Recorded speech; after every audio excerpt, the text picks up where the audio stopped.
Tomorrow, I want you guys to start working on this is on page 19 of the study guide for special triangles, the 30, 60, 90-degree triangles. All right.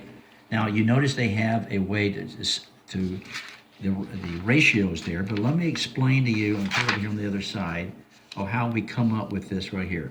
So first thing is I'm going to draw an equilateral triangle. Remember, that means all three sides are the same. 1, 1, 1. All the sides are the same.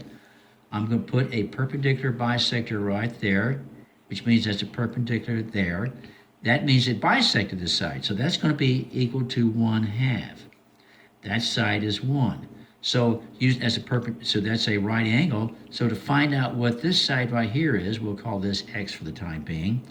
I can say that 1 squared minus 1/2 squared, 1/2 squared, is going to equal to x squared, all right? So this is the Pythagorean theorem, CAB, okay? So we subtract that, so that's going to be a 1 minus 1 over 1, that squared is going to be 4, right? Equals x squared, all right?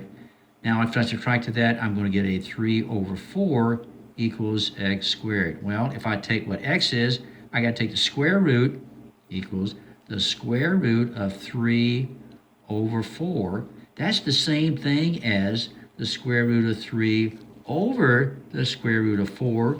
The square root of 4 is equal to what? Square root of 3, over equals 2, right?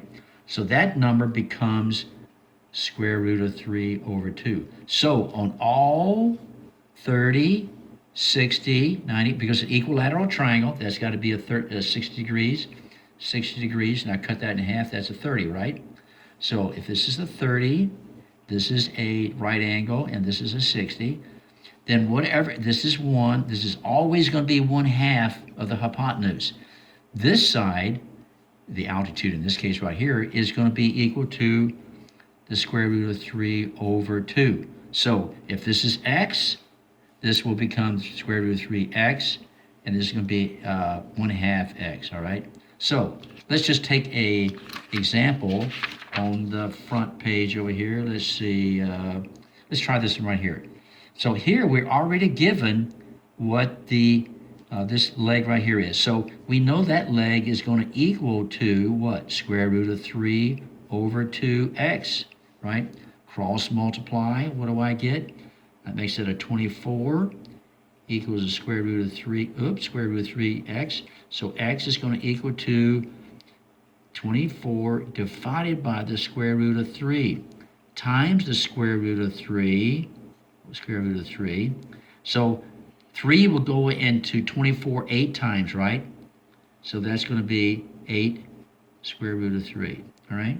Now, let's do this word problem down here. Equilateral triangle with the altitude of 36 feet.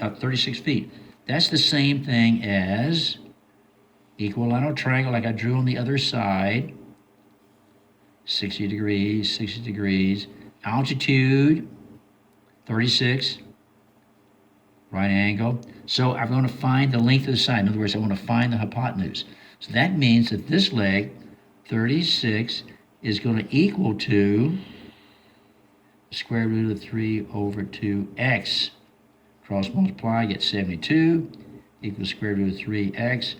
Then I divide, so that's going to be x is going to equal to the 72 divided by the square root of 3 times the square root of 3 over the square root of 3. You got to get that out of the denominator, which means that's going to end up being a 3. 3 into 72, I think, is 24. So that's going to be 24 square root of 3 will be the answer, okay? Let's try one more. Let's see. We just did one of the sides. Let's do one, hypotenuse. Hypotenuse is easy, right? So if that's 11, this has got to be half of 11, which is going to be 5.5, all right? That's easy. Now, we know this side, all we had to do is take 11. To find this side is take 11 times the square root of 3 over 2, and then we're done, because that's the simplest radical form right there, all right? So that's what I want you to do. I want you to do page 19 and do these 8 problems and then turn that in. Thank you.